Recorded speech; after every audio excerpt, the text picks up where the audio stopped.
Hello,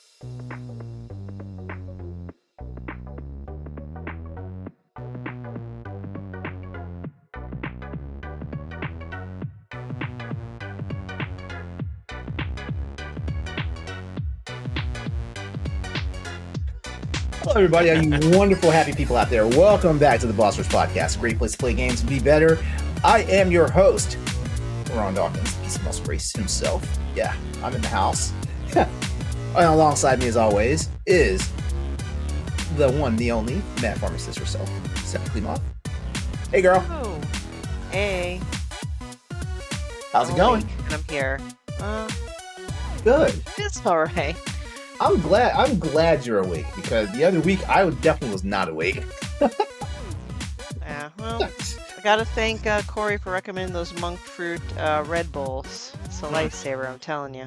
I have yet to try them because, well, I'm on week 3 of no caffeine, and you know what? I feel like my circadian rhythm is almost back to what a normal person's circadian rhythm should be. Like I've been finding myself getting into bed at like 10:30, 11 o'clock at night now, and actually wanting to sleep at that point. We can't always be as cool and successful as you and disciplined as you. Hold on, let me introduce the rest of the crew. Corey Derrick himself, the boss man. Yeah, thanks for that great introduction, LeRon. What? Hi. Lovely introduction. I'm never gonna be like you and give people like crazy nicknames around the fly. Like, I'm not that creative. That's fine. I found my permanent one, so it's fine. You can find my alt account somewhere else. Put it in the doc. Put it in the doc. I want to see it. Nope. Oh boy. Nope. Put it in the doc. I told you about it. I know. But also tonight we have special guests with us. Please welcome from Respawn Aim Fire, Mr. Adam Gumbert. Well, hello everyone. How are you doing this evening? Pretty good. Not too bad. Not too shabby.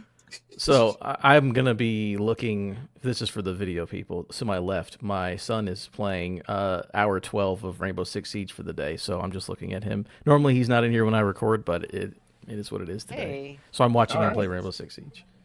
He's looking at me now that I've mentioned him, so which is also very funny. Well, I was told to turn off what I had streaming. Thanks, guys. Well, there's no bouncing over on this screen, so that's all I'll say. I mean, I saw jiggle technology. I'm just saying. Like LeRon's never seen jiggle physics before. Come on. I see them all the time. It's just that like sometimes I'm overstimulated on them. Yeah. Well. Oh boy. All right. So back to what I was saying. I quit drinking coffee, and mainly caffeine. Honestly, well, it was actually coffee that was the catalyst for this. I stopped drinking coffee because like I'm one of those people where it's more like I want coffee with my sugar and cream than it is like I want sugar with my coffee. So like I'm one of those people that I will make a giant, well, not a giant, but a human size French press of coffee and drink that whole thing myself. Or if I'm out and about and I have the taste for coffee, which I actually drink coffee for the flavor and not so much for anything that it does for me. I'll always get like a 24-ounce coffee, but like I said, like usually using a 24-ounce cup, there's that much sugar, in there, and then add on that all the fat from the cream and all that stuff. And then I got coffee, So yeah, I decided to do that. And then I was like, well, you know what? And then I was like, I should just go ahead and do a coffee detox. Like that's typically is recommended you do 30 days of no coffee and caffeine. And I was like, well, since I'm doing no coffee, I'm just going to do the caffeine detox, do at least a month of it. So I'm on week 3 of it right now. And the one thing I've noticed is I'm starting to want to go to bed at like a human hour, even though like technically I still have work to do. So it keeps me up. But like now when I'm like, oh, I'm tired and I'm not unable to power through it, I just go to bed now. Yeah, I don't know if I could go more than like 30 minutes without caffeine, dude. I can't. I need it all the time. Just got to inject it.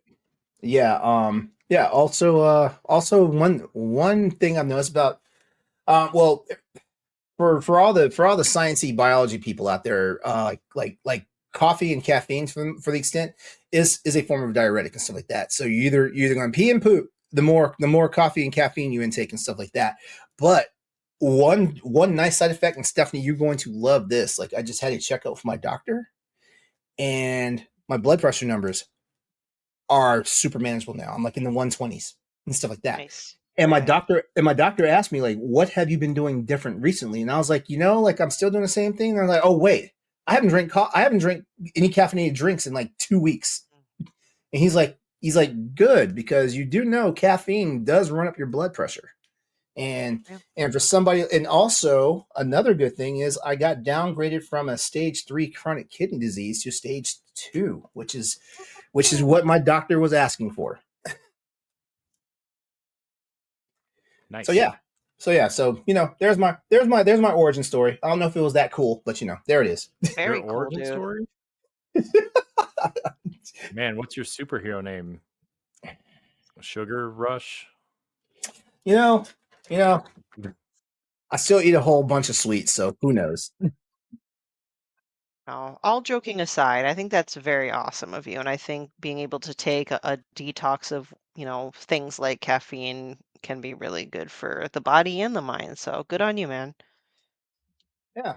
I'm not saying I'm feeling good or feeling better and stuff like that. I'm definitely not trying to grandstand, because like some people, I go out in business meetings and stuff like that, and like people order coffee and stuff. I'm like, none for me. I just have a water and stuff like that. And some people are like, "Are you grandstanding right now? What's your deal? Like, you always drink coffee?" I'm like, "No, I'm just backing off." It's funny how when you don't do something that somebody else is doing, like you're always the one that's the outsider. Yeah. That'll never be Same me in a thing. bar, by the way. Yeah, that's the thing. Like that's the same thing with drinking. If you go out and you go to a bar with friends or whatever, and maybe you choose not to have a drink that night, I'm surprised that people of the adult age will still give you either a look or a statement. I'm like, dude, mind your own business. Just saying. Yeah. Yeah. So how's everybody's week been so far? It's been busy. Mhm. I feel like I've worked like 30 days straight because work is busy. So Mhm. yeah, but I'm good though. That's good to hear. Yeah. That's Stephanie, anything exciting going on in your neck of the woods? No, other than dropping $1,000 to replace my car brakes, nothing going on this week. So, just taking it day by day. Good to hear. Good to hear. And Adam, please give an introduction to yourself and let people know what's up with you. Oh, hey, I'm Adam. I am from Respawning Fire, which is a gaming variety show podcast. Don't know if I've said that yet, what that show is specifically. But yeah, you can check that on YouTube and podcast services. Oh, it's late, podcast? Oh. Yeah, it's podcast and YouTube video. Respawning Fire. Lately, though, so that I don't want to say this because LeRon, I don't want to upset you because we just met. But I did buy my ticket for PAX East this weekend, so that's the last thing that I did was buy. That's awesome. Yeah, I wanted you to be there, but Corey said that you got scared away. So whatever. It's a little bit of this, a little bit of that. Like I had to really like allocate funds and stuff like that because I got to get ready to buy a new car and stuff like that. So it was one of those situations where it's like technically it's fun money, but car, LeRon. But that fun money could easily like have pulled out of my savings and stuff like that. So I'd rather not give them the temptation. And also, anytime I travel, like I always spend more money than I plan to. Like I always tell myself I have a budget for what I'm going to travel with, and that's also supposed to include like food, drink, and all that stuff. But I'm also one of those people, whenever I'm in a new city, a new town, and stuff like that, I like to go out, see things. So like I'm in bars, I'm in restaurants, and all this stuff. And immediately if I turn around and say, "Hey, I only plan to spend $500 on this trip," I will have easily spent $1,200 by the time I've gotten back to check my bank account. And like, oh, what the hell did I just do? Very fair. No, I got pretty cheap flight there and back for $300 round trip. So I was like, all right, nice, with this. Nice. So, flying from where? From Louisville, Kentucky. Okay. I used to. I'm an Army brat. I used to live out in Kentucky. My folks were stationed at Fort Knox. I was about to say, I bet Fort Knox, right? It was definitely always the one. Yeah, it's all yeah. Very good. I didn't get to see the vault though. They don't let the active duty bring their dependents to the vault. Yeah, no one's allowed in there. Yeah. But outside of buying that, just preparing for PAX, and then it's spring break, so the kids home playing Rainbow Six Siege for 12 hours a day, and then I just living my life. It's easy week so far. Tell your son there's a really cool guy on Boss Rush Podcast that's recruiting players for Monster Hunter Wilds. Oh, he already told me that game's for losers. Okay. Okay.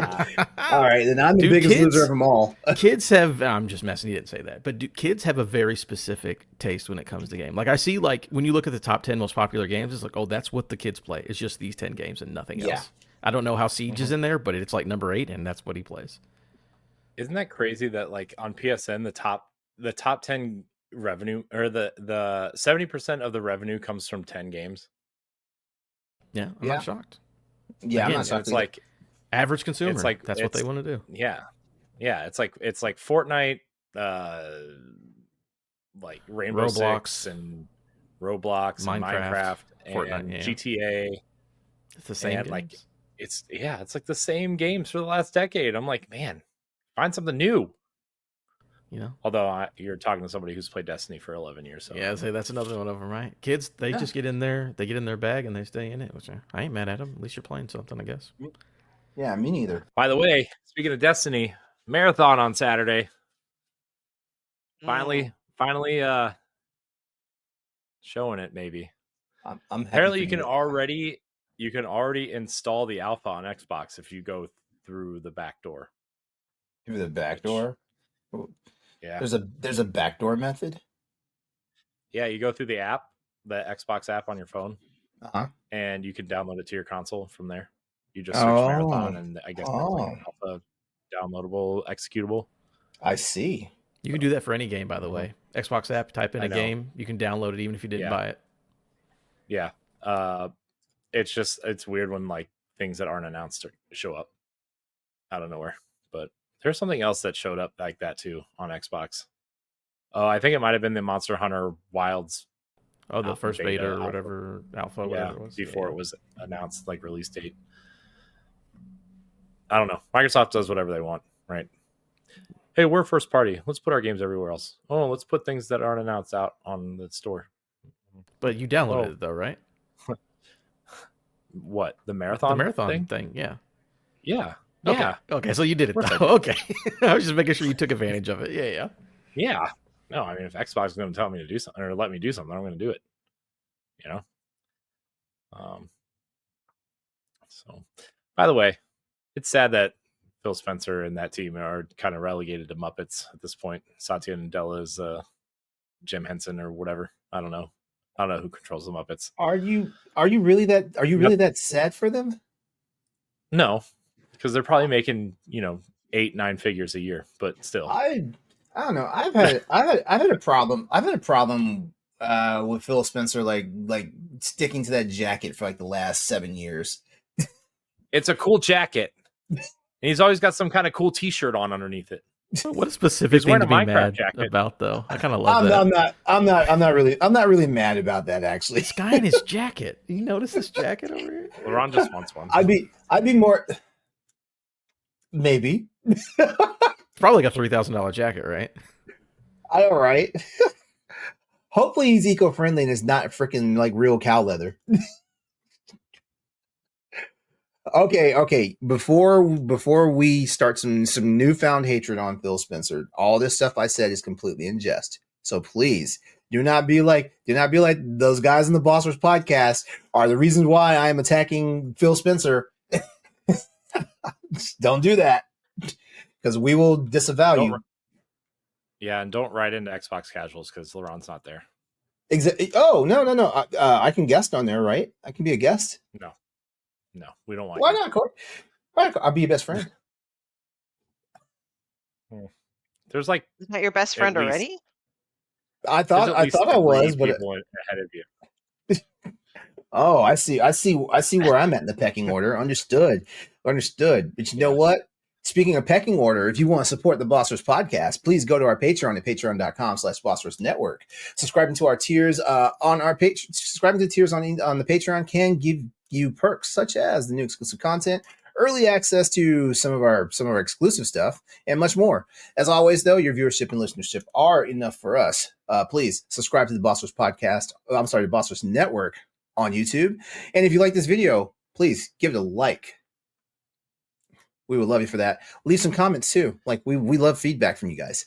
If you listen to us on Apple Podcasts or on Spotify, or even if you don't, just go ahead and leave us a rating and a nice review on those platforms.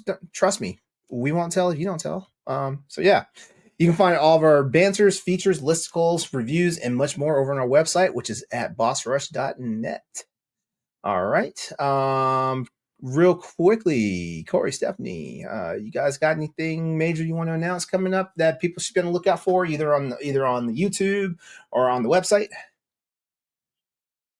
Not for me. I mean, we were all on the direct recap show, and we'll be doing another one for the Mario Kart one that's on the 17th for PAL Block stuff.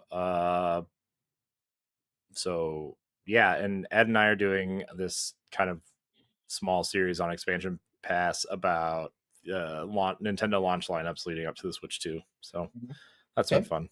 Sounds cool. We just talked about the Wii. You can get that now on Patreon for as little as $1 Washington or your local equivalent. All right. If you're Andre, that's probably like 3 hay pennies and a donut and an orange tray from Tim Hortons. And a shot of maple syrup. Oh, jeez. It's too much. Maple syrup gives him a Patreon producer tier. Adam,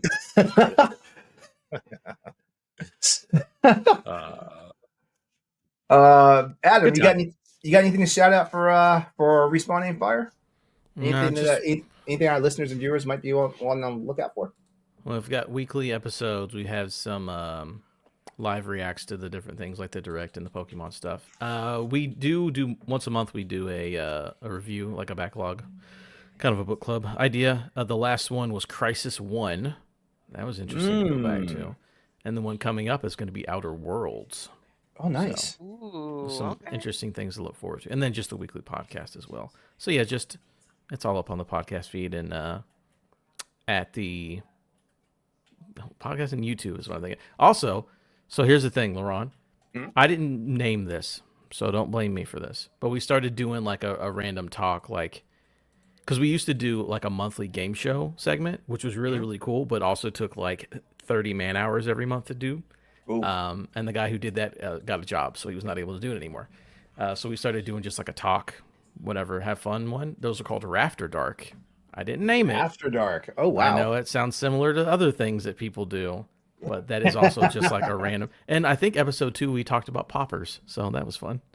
Oh, nice. Yeah. Ooh, can I be a guest on that show? You sure can. It's so funny. I would love for an invite. Because one person we asked had no idea what it was, and it's funny watching him try to guess what poppers is for 15 minutes. It was pretty great. So check those out. Oh man, that's awesome. That's awesome. Actually, before we roll into our talking topics for tonight, real fast, I want to use this as a really quick lightning round. Right now in 2025, if you could work with any game developer or studio, which would it be, and give a brief reason why? No, I'll talk about Wait, what? Go first. Huh? What'd you say? What? If you could work with any game developer or studio, which one would it be, and give a brief reason why? Like to create our own game or just to work there? Just, you know what? Use your imagination. This question's too vague, LeRon. I need more steps. Okay, if you want, direction. to work at the studio, Stephanie, you go first. I can go. I mean, granted, these aren't like super creative, but I broke them out between AAA and indie, and I have two because I like to cheat. The first one is Capcom / Sucker Punch, and that's in the AAA realm. Just because I've I've known Capcom's entered a new renaissance period. Well, not new anymore for quite a while. I would just love to work with that team and just have the honor of working alongside one of their big franchises like Resident Evil 9, heck, even the next Monster Hunter, and like maybe creating their designs. I always felt like Capcom has quite the legacy, and I'm genuinely appreciating, the work that they're putting into their games nowadays. Sucker Punch, I've been a big fan of Ghost of Tsushima. I'm looking forward to Ghost of Yotei. I do appreciate the caliber of their work. Um, then from an indie standpoint, Angry Demon Studios, just because I really love that indie dev studio. They are located in Sweden, I believe. They've published or developed games that are based on Swedish folklore. So I love indie studios that really lean into their culture. And also, they made Gory Cuddly Carnage, and I am a sicko with that game. And honorable mention Akupara Studios, because I do believe the games that they develop or publish are very unique. And not, I mean, if not out of the box, but just something of substance. Like I had it pulled up because they had a lot of games.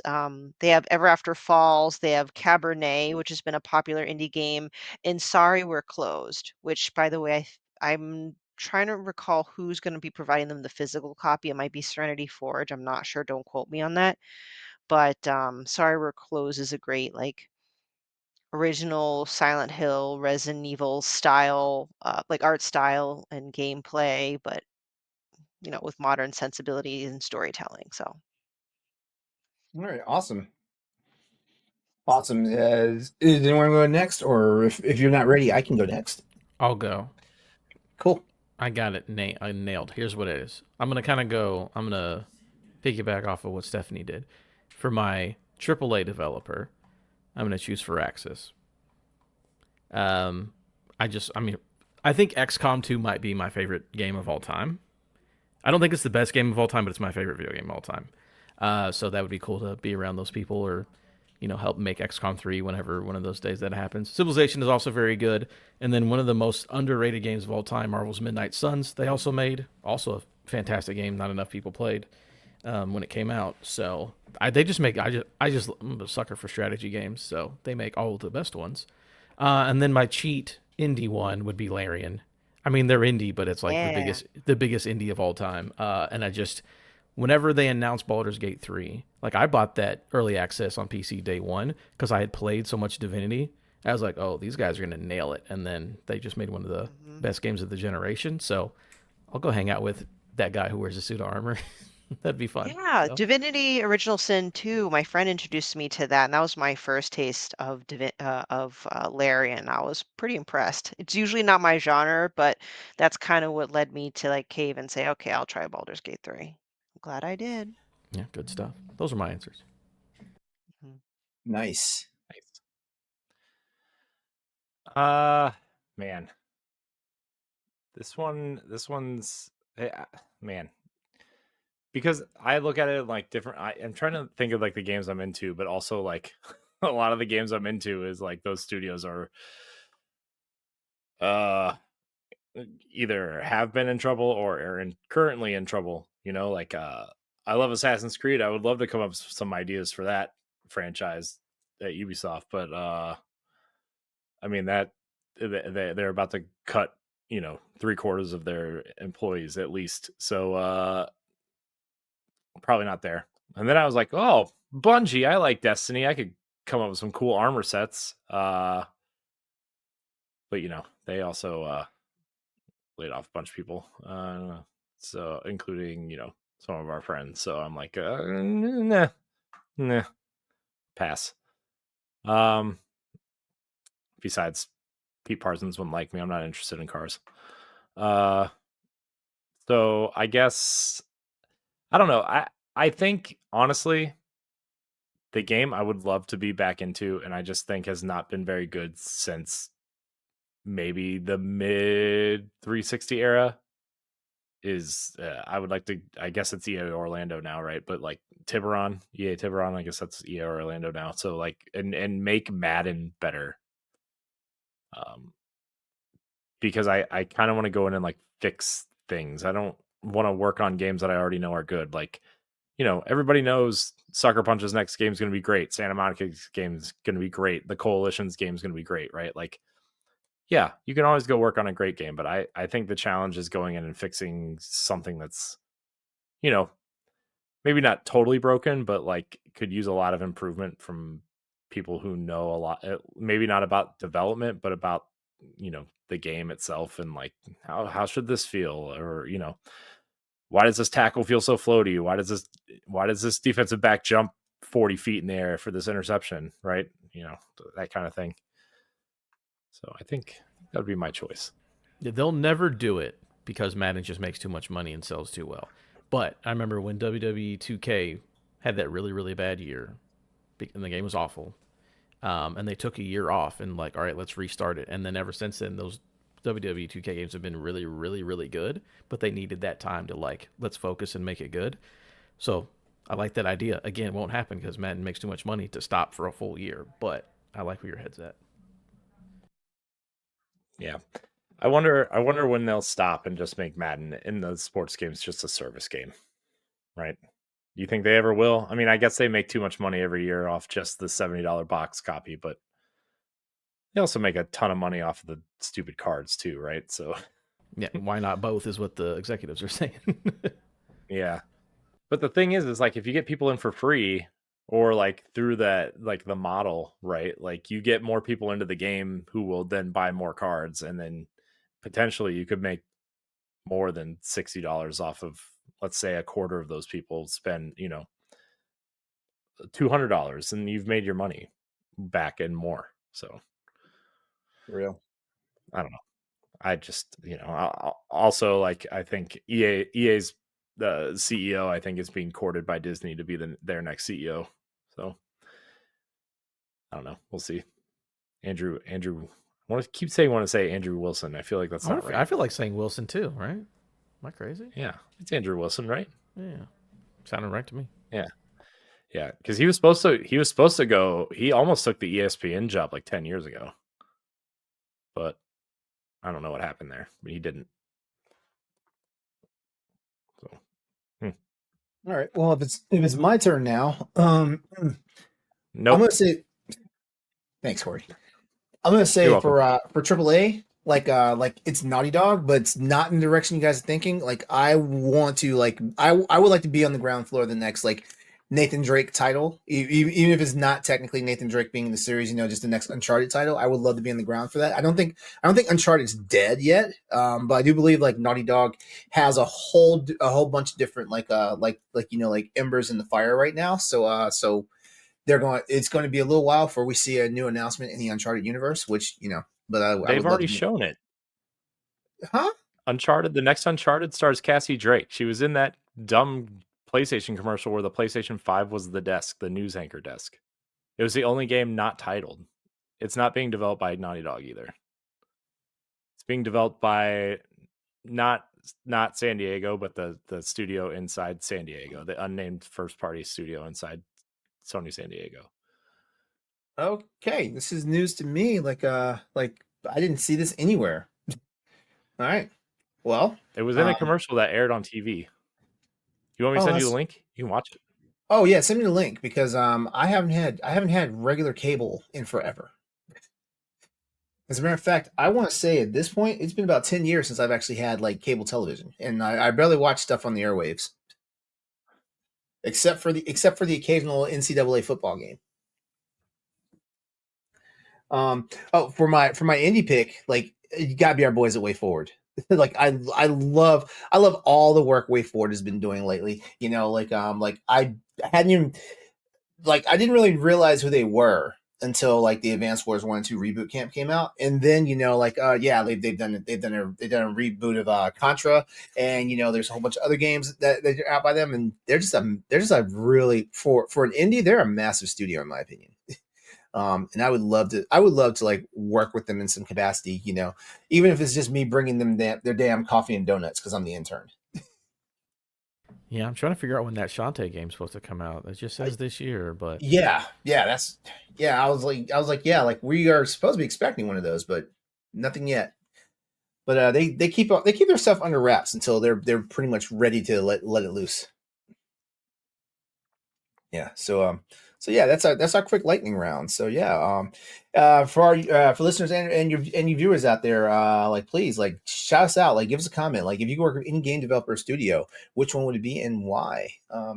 Let's have some fun. I want to hear. I want to see y'all's answers, and maybe we'll pick a few of them out and recap them next week on the next show. But yeah, well, gentlemen and lady, I think we can go ahead and start talking about the topics tonight because there's some pretty juicy stuff out there tonight, and I could be a jerk right now and tell Stephanie to tee this one up, but I'm not going to be that mean to you because I already know you have a lot to say. So let's get started here. And I just want to welcome everyone back to the show real quickly if you're just now tuning in or listening. But let's talk about the Minecraft movie. So the recent release of the Minecraft movie, titled A Minecraft Movie, has defied critical expectations, achieving a groundbreaking 157 million opening weekend in the US, making it the largest debut for a video game adaptation to date.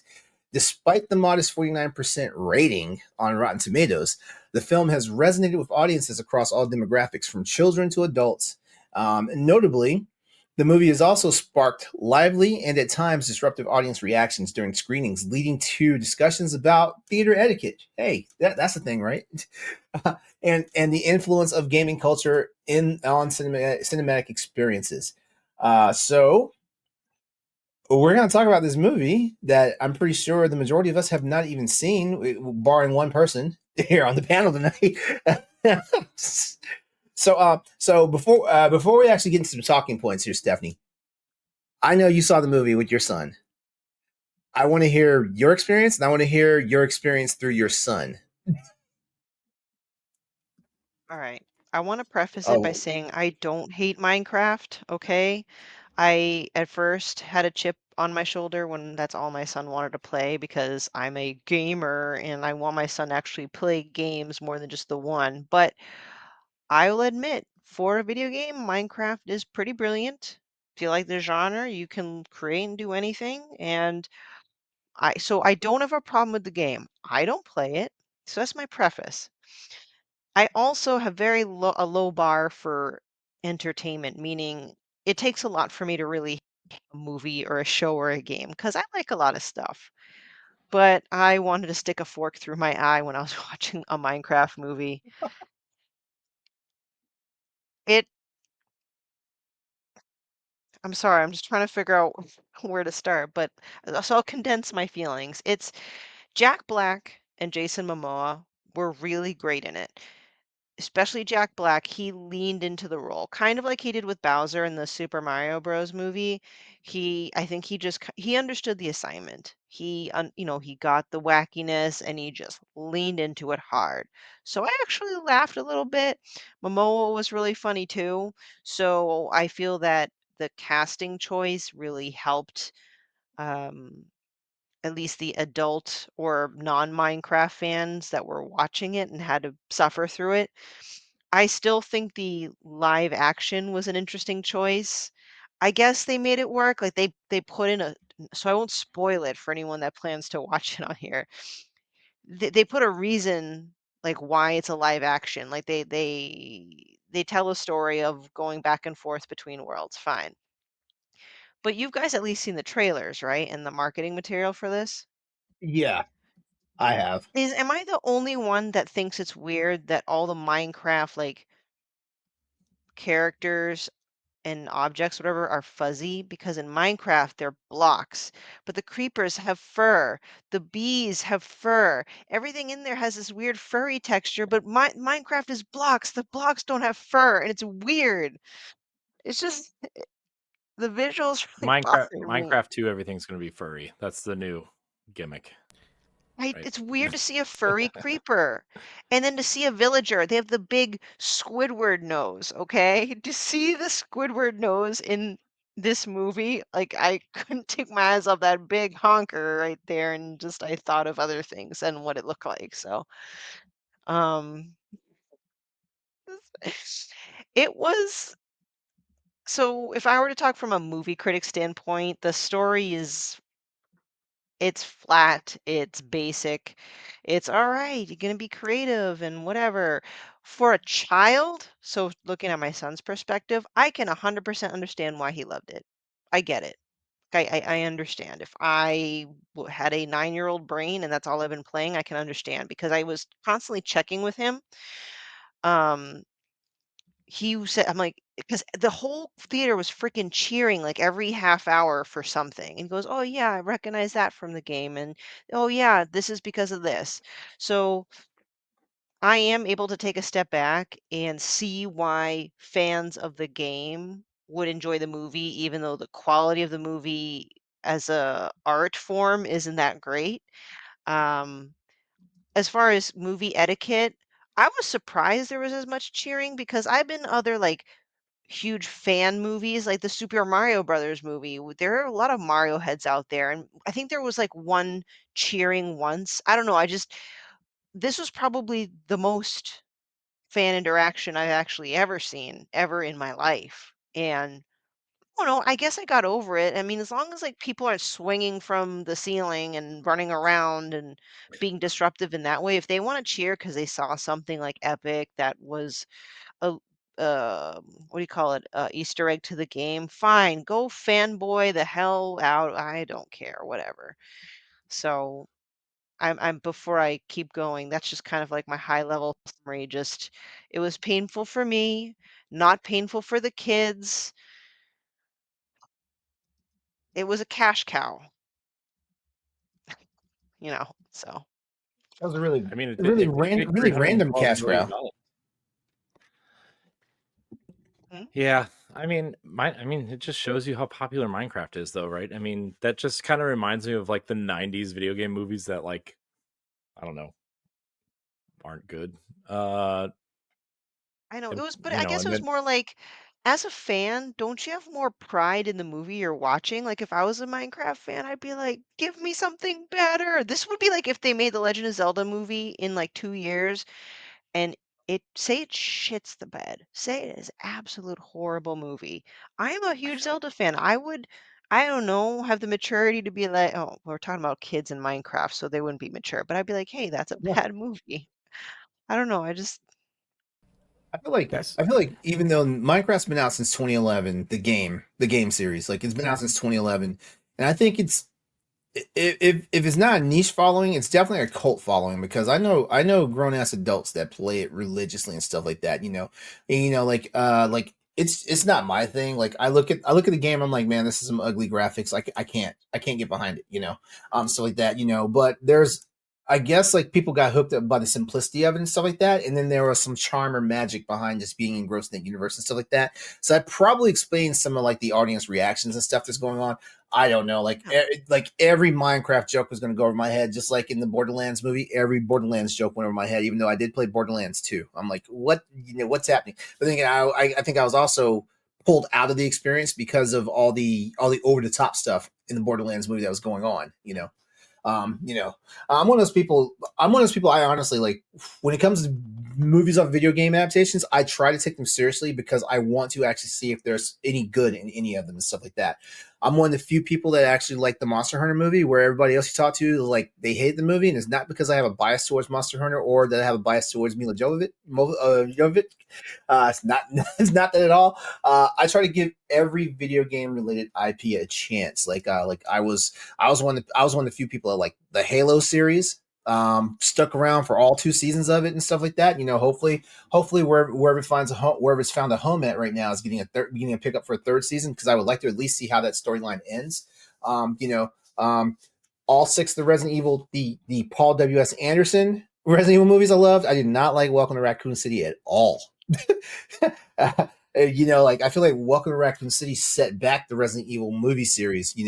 Which is why there's a new Resident Evil movie coming that's supposed to be taking it seriously. But Mm, I'm yeah. one of those people. I always try to look for the good in something that we inherently know is going to be bad. If I were to give a genuine movie critique about Minecraft, I feel that the pacing was off. They spent probably like the last half hour of the movie with actual, like, in the Minecraft world, Minecraft action, which honestly, if they expanded on that more, I would actually be interested. So like, oh, this is the world of Minecraft. But it was front loaded with a lot of backstory, which I guess is kind of important, but most of it takes place in the real world and not in the actual Minecraft world. Mhm. So I am really just watching a really badly made movie. If they just focused on the actual Minecraft world, I'm like, all right, at least I can kind of live in this fantasy land that everyone else is in, if that makes sense. Yeah. Um, Corey, yeah. You guys want to take a shot at this? Well, I Can got a I lot to convince you guys say. to watch the movie? Yeah, I've got so much to say. But Corey, do you want to go first? I mean, I guess I just you know, I'm of the opinion of this movie clearly wasn't aimed at Stephanie, right? She's not a fan, she's not a child, right? Like this is very clearly aimed at a very specific audience, right? And that is young children who like Minecraft, I think. Uh so like I don't know. I think Jack Black seems to be the default go-to when games are involved these days, right? Like you know, Stephanie mentioned Mario, but don't forget the Jumanji reboots, right? Like those were, Oh, yeah. Yep. video game movies technically, sort of, kind of. And he's just I think he's a likable guy in the general sense, and if he's in something, people will generally think, "Oh, well, this is a lighthearted, goofy something that the family can enjoy," right? And so I think that's the audience this movie was aiming for, but that doesn't necessarily mean it's good, right? I mean, some of the movies we had in the '90s and maybe even the early 2000s. I mean, LeRon, I know you remember this, the Super Mario Brothers movie from '93 Ooh, with, I with the rocket swear, boots. I swear, every time I try to purge that movie from my memory, someone brings it up. Yeah, it was bad. It was awful, but we watched it God, because it was Mario, right? like, It had like, Super Mario plastered on the box. like Bowser was an You know? actual person. Yeah. Dennis Hopper played Bowser. It's crazy. And Yeah. like, the tall Goombas with the tiny heads was like the complete opposite of what they were supposed to be. And I you was know, like, what is dinosaur looking things? the tease of Daisy and Yoshi at the end, right? Like these were all things that happened and people were excited. Like I Yeah. remember people were excited to see a Super Mario Brothers 2 because Yoshi and Daisy were in it, Yeah. you know? Yeah. And And I guess that's the thing too. Like, as gamers, I think gamers are by default the same as like people who read comic books. They want to see this stuff in like a live action or like animated movie form and stuff like that. So like I've always felt like crossover content is always problematic when books become movies or TV shows, when comics become movies, when video games become movies or TV shows now, because like TV television is a popular medium now for video games to be in, and typically television gives like video game content, the opportunity to do things a little bit better because like you get an amount of episodes to flesh out the story versus like a 80 to 80 from an 80 to maybe like a 200-minute like run time, stuff like that, stuff like that. So there's a lot in it and stuff like that, but eh, yeah, crossover content for IPs and stuff is always going to be like this really murky area, because the Mario movie did a ton of things right and stuff like that, and of course people are saying this is the blueprint, but we're like, no, this is the blueprint for animated movies. Like, what's the blueprint for live action movies? What's the one that's actually going to be the one that's the kingmaker and really start these things rolling, stuff like that. As far as TV goes, like it's definitely The Last of Us. You know, as far as an adaptation of a game to a TV series and stuff like that. I can't think of one that's better. And there's a few of them out there. Fallout just happened, and Fallout was pretty good. Halo, mixed reviews. Um, and then there's a whole bunch of stuff that's coming down the pipe from like some rather sus studios. It's like, it's like you are known for doing this, and you want to do something as big as this. You know, yeah, it's weird. I don't have any examples off the top of my head because that's not how I roll, and I should have wrote them into the show notes. But my bad. I do have one question for everybody before we move out of this topic though. What do you guys think, as far as like with the mixed reviews and a Minecraft tapped into a powerful wave of nostalgia and fandom that really helped its massive success. How does an existing fan base influence box office numbers? Corey, you kind of hinted on that already by saying like the people who want to see this movie will go out and see it, but ultimately, are studios relying too heavily on nostalgia for guaranteed hits, or should it be one of these situations where like bring us an original IP from an IP that already exists? What y'all's take on it? Oof. So I've always had this sort of an idea, and again, I'm also currently looking at the list of highest grossing films of all time, which kind of shows you what people are into. I think people will want to see the thing that they like, right? And I think there's nothing wrong with that. And people try to make them good, and some of them aren't good, or some of them don't hit if you don't have a nostalgia for that thing. Like I'm looking here, Spider-Man: No Way Home is number 8 of all time. A movie I like a lot, a ton of fun. I like seeing all those old characters come back. If you have never watched an old Spider-Man movie, that movie means nothing and makes no sense at all. But a lot of us grew up watching Tobey Maguire. A lot of us grew up watching Andrew Garfield. So whenever they walk through the portal, it's a cool moment, and people go crazy in the theater because they have nostalgia. Spider-Man's a liked character regardless, but that's a thing that works, and that's a thing that people want to see, right?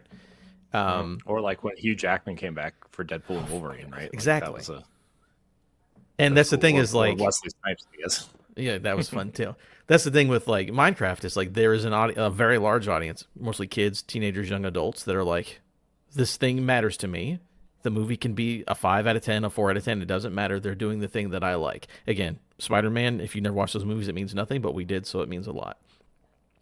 As far as leaning on IP, like, here's the thing is you kind of have to do it. Because I did this experiment with my friends, I don't know, a couple years ago. They were like, oh man, there's no new original movies, but they were going through it. And I was like, okay. I went on Fandango, and I looked at every weekend release for like the next 3 months. And there's like a bunch of indie movies, and there's stuff like some French director you've never heard of, and they're like, none of them wanted to see or had heard of those movies. There are original ideas, but they didn't care until Deadpool and Wolverine came out in the summer to actually go to a movie theater. So it's not that there aren't original ideas. It's just that if you want a large amount of people to see a thing, they need to be interested in it, or it needs to be, again, whenever they introduce a new movie, they're like, from the director of this. Like, we got to get you on a hook on something to watch an original IP. And again, there's nothing wrong with having an existing IP because that means it's around because people like it. Like, Spider-Man wasn't popular until Spider-Man came around and people liked Spider-Man, right? So, Minecraft could have been like the 1,000 other games that came out that same year that no one remembers and no one plays. So, some people see it as a crutch. I can see that, but I'm like, okay, did you go watch that random indie film that came out last weekend? Oh, you never heard of it? Okay. Are you part of the problem? But, it's both ways. I don't think there's a problem with it. Also, it's just how the movie industry works. Like, I'm looking at this list. There's so many sequels, reboots, like Jurassic World's number 10 overall. But it's like, yeah, because people like Jurassic Park. So it makes sense 20 years later to try to do it again. And oh, hey, it worked. It made a lot of money. Fast and Furious 7 is number 13. People like Fast and Furious. It is what it is. You got to deal with it. It's just how things go. And I don't think there's anything wrong with that, but, I think you need to lean on something. If it's either nostalgia, if it's a director, if it's an actor. If you want to be successful, you've got to have a hook for a general audience to be interested. Yeah, I tend to agree with that. Just for the simple fact is, I think everyone can agree that Hollywood makes movies just to get butts in seats, and typically, like they already know that they're going to get, like an audience that's already established with like the material and stuff like that. But they're also trying to get new people in there and stuff like that, and unfortunately, we can't really blame Disney and Marvel for this, for like the sequel mania and all the hype and all that stuff that happens, like it's nice having a continuous like storyline. Star Trek did it first, but but like nostalgia is something that like definitely is going to give it the extra emphasis and the extra oomph and stuff like that. I don't really try to crucify any like studio that uses nostalgia, as an extra hook, just as long as they're not just beating us over the head with it, Like for example, like let's look at the Mario movie. Technically, the Super Mario movie was definitely just full pure nostalgia and stuff like that. But it's funny how they sprinkled this stuff in here, and like me, who's not even like a hardcore Nintendo fan, was able to catch all the nuance and everything and be like, hey, this is so cool, this is so cute, without it being like, oh, it's all up in our face. And you know what? Just one of my favorite scenes of the entire like Super Mario movie was when they invaded the Snow Kingdom with the penguins. Because I was like, man, how many penguins did I throw off the freaking cliff in Mario 64? Oh man, good times, good times. Stephanie, Corey, did you guys want to say anything about the whole nostalgia bit? As far as like, basically, is nostalgia the key to box office success? That's basically what the question is. I don't think so, honestly, right? Because I mean, yes, but with an asterisk, I guess, right? Like it's I think movies do better when they have an established fan base, but then you get the weird kind of offshoot, right? Like Avatar wasn't based on anything, and it's the highest grossing movie of all time, right? Obviously, there's 900 sequels coming out within the next century, I guess. 900. I don't know how long James Cameron wants to do this, right? But it wasn't based on anything. It was based on James Cameron had an idea, and he's a popular director who only directs like one movie every decade, right? That's why Titanic was it before, right? And obviously that was based on a historical event, but not, the story in it was fiction, right? So like that's, something like that. But then, like Adam said with Spider-Man, like that was successful on multiple levels because Spider-Man is every kid wants to be Spider-Man. All of us as adults watched these actors play this character, and it, that meta nostalgia was very real, right? Mm-hmm.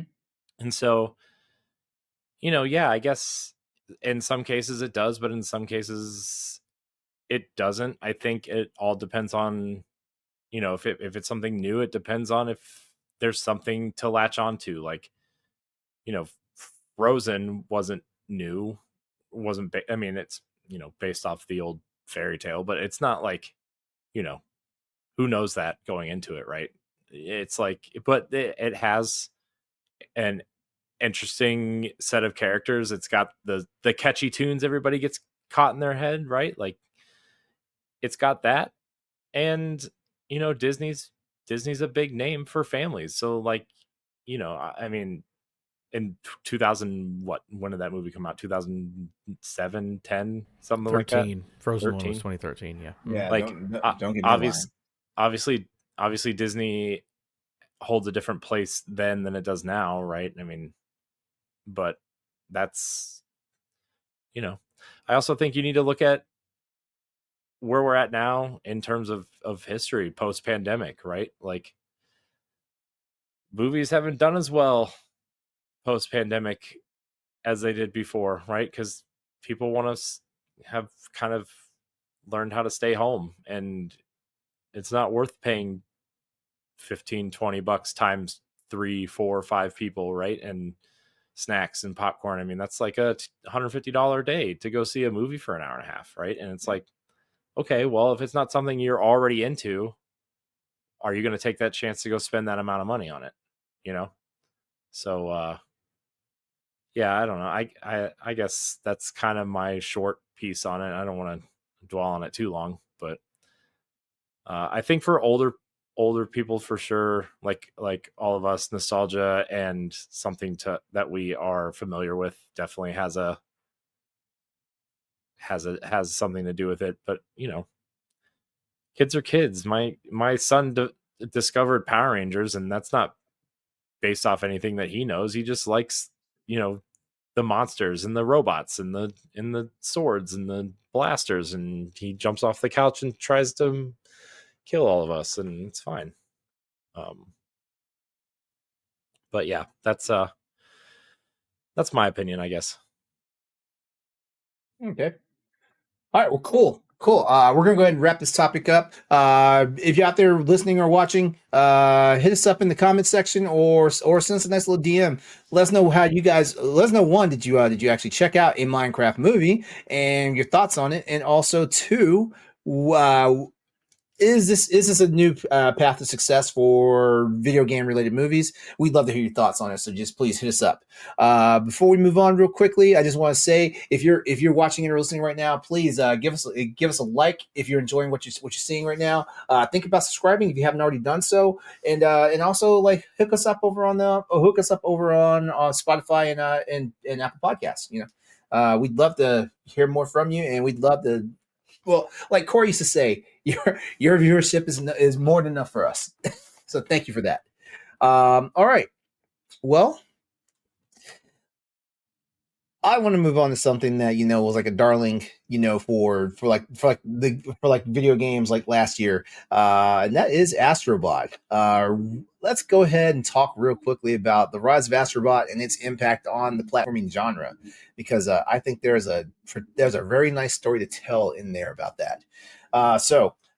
If you haven't already heard by now, Astrobot has received significant acclaim in the gaming industry, recently securing the Best Game Award at the 2025 BAFTA Games Awards, along with 4 other accolades, including animation, audio achievement, family, and game design. Good job, Team Asobi.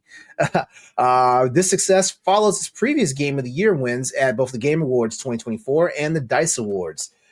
So yeah, like Astrobot is still doing its thing, and I love to see it.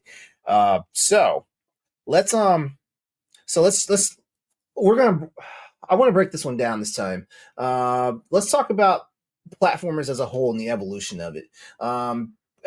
A lot of us know here, platformers have been a staple of gaming for decades, but few modern titles have managed to breathe that new life into the genre quite like what Astrobot did.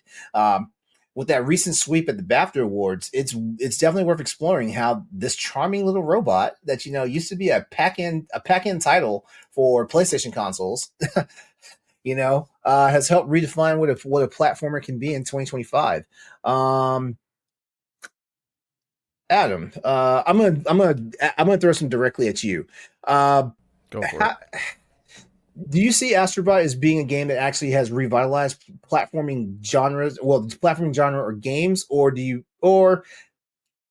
let's not call it a fluke, but let's just say it's a one-off.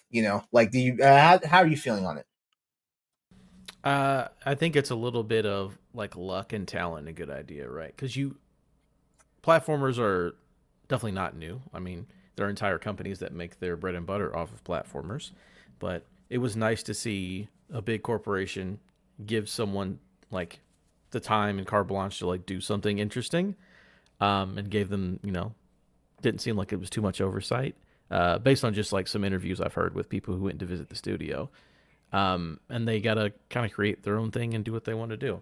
That's sort of the problem, is that like making a game is difficult no matter what, because like there are a ton of great platformers that don't get seen or don't get talked about, or kind of get ignored, or there's some ones that are supposed to be good that end up just being okay. I think Astrobot has it was in the perfect spot to be basically the one Sony exclusive for the year, which is always going to give you a bump for being a Sony exclusive, being the one that they leaned on, and then just like having a good idea and executing on it. So I think it revitalized the platformer genre. I think in terms of a large company thinking it can be like a mainstay, right? Because obviously Nintendo's going to do that. They do that. They'll have Mario, they'll have Donkey Kong, they'll do whatever they want to do. But Sony hadn't really done a ton of those, especially recently. A lot of it had been, we're going to go third-person action adventure, we're going to tell a narrative story, which it worked, so obviously why stop doing it? But it's fun to have a smaller team do something different, and then they see success, which means, because Astrobot was successful, they will continue to get to make new and interesting things. So I think it helped that platform specifically revitalize and not just have to do the sad dad simulator or whatever some people want to call Sony games. So I Mhm. think it's a good thing, obviously, and it's a good game, and all that helps, and you get to have more variety, which is never bad. Oops. We lost. Oh, she's she back. is. She's back. She's back. Sorry, We I'm found her. trying to improve the quality of what's going on, but it's saying the page isn't responding, so Hmm. my bad Well, for disrupting the flow. I was trying to be sneaky about it. That's all right. It's all right. how dare you? It's all right. Shout out to our boy Matthew Keel out there. He's like, we need more Ratchet and Clank from Sony. I'm never going to say anything otherwise on that one. Maybe now. Yeah. Astrobot's good. They're like, hey, who else wants to make a fun platform? For I real. don't know. Yes. Mhm. Yeah. Didn't Ratchet and Clank just come out? Didn't we just It's get like a new one? 2016. Oh no, you're talking about Rift Apart. A launch. It was a launch title, technically. Eh, Technically. It's still been like 4 years. Yeah. Yeah. Maybe For sooner. yeah. Yeah. Well, we know now AAA games take usually one whole console generation to release now. We know this now. I want new Jack and Because Daxter. hell yes. Hell yes. yeah, I mean, the problem is the team that was, who made the Sly Cooper HD trilogy and Force and Jaru? Is that what they're called? Oh, I can't say for sure. They teased that fifth game, and then they were purchased by Facebook, I want to say, or Amazon's, a studio killer they were purchased by. Yeah, And they were bought by Meta. yeah, and we never got that game, but they did a great job. Or Sumo Digital does a lot of platformers too, right? Like they did the Little Big Planet spin-off that came out at launch. I forget what it was called, Sackboy's Launchbox or whatever it was called. But yeah, I mean, I think there are studios out there that can handle IP, especially first party IP, right? The way Sony doesn't need to spend resources on a Jack and Daxter when they don't have a studio that really specializes in platformers anymore besides the Astrobot team. But they're going to focus on Astrobot because it's popular, right? So why don't you farm that license out to a studio that knows how to make a fun platformer, even if it's a double A quality or single A quality? We don't need a massive $200 million Jack and Daxter game, right? Give a studio $50 million, make a fun Jack and Daxter game, and move on, right? Yeah. Yeah. I don't. I think another key to success here for Astrobot is definitely like it being like family friendly and very accessible. Like anyone can play it. Anyone can play it. Like your youngest child can play this game and have fun. Like your oldest adult in your house can play this game and have a blast and stuff like that. Astrobot's massive success, like I'm pretty sure it's kind of given Sony that the cojones to no doubt start doubling down on family friendly gaming. And which could set the stage for like more titles aimed at younger audiences and families and stuff like that. Guys, what do you think this means for the future of gaming and how developers can strike the right balance between accessibility and depth? Because that's the thing about it. Like even like this game is basically still a big tech demo for the PS5, but it is a full-fledged game and stuff like that, so like that whole accessibility thing, like it plays a factor in it, they can also start using this as ways to like rediscover, like have people rediscover the gimmicks of like the controllers and stuff, like from everything from the gyrometer to like the haptic feedbacks and all that stuff, like it's I feel like it's the Wild West right now. Well, it's funny that you say use the term Wild West because I almost feel it's the other side of the same coin where they went back to the basics, right? So you don't Mhm. need to completely invent this new groundbreaking gameplay because I feel like almost everything's been kind of made or invented by now. But you know, with Sony and Team Asobi looking at, well, what does the PS5 DualSense controller have to offer? Like, what are the basics? What are our own shining qualities? And then build the games surrounding that. You have returned to the basics, and you have an outstanding product that has excellent gameplay, the type of thing that you would expect a Nintendo game to be, like execution on gameplay being fantastic. Oh, exactly. You took the words right out of my mouth, Matt. Easy to play, hard to master. So I feel like anyone of any experience will enjoy a game like Astrobot. And I feel like with a old, quote unquote, like old and tired out genre could get new life in if you just kind of provide several layers for many types of gamers to enjoy. Yep, true. Anyone else want to take a stab at this? Yeah, I mean, I think Matt hit it on the head, right? And I mean, that was going to be my answer too. I think you want to have that pick up and play mentality that Nintendo has in a lot of their games, right? You look at 3D Mario games, even 2D Mario games, Kirby, even the Yoshi's Yarn Tumbler, whatever they're calling those games. Like those games are really easy pick up and play games, right? My son can play those games. He's 4, right? He's been playing them for a couple months, and he's like halfway through Yoshi's Crafted World. He's getting pretty good at it. But we have the mellow mode on, right? When we play Mario Kart, we turn on his quote unquote, we call them helpers, where it keeps him on the track and he moves by himself, but he's learning how to steer, right? And we do time trials so he can learn how to drift and use items. And my daughter also does that, right? But then in Mario Kart, you also have the 200cc mirror mode, right? Which is like incredibly difficult to not just pay attention to what's going on, but all the racers are faster, turns come up quicker. Obviously the map is flipped, so like there's a lot of challenge to that too. I think Nintendo and quite a few of their franchises have been pretty successful at that pick up and play, hard to master style game. And I think Sony saw some success with Astrobot in that, and I think they need to explore more. Maybe not with that character, but in games that are appeal to a younger audience, to bring new fans in, but also something that we can all sit there and be like, oh, I gotta get the platinum because I need to triple jump stab this guy with no hit, no whatever. So yeah, I mean, that's I don't have much more to add than what Matt said, but expand on it, I guess.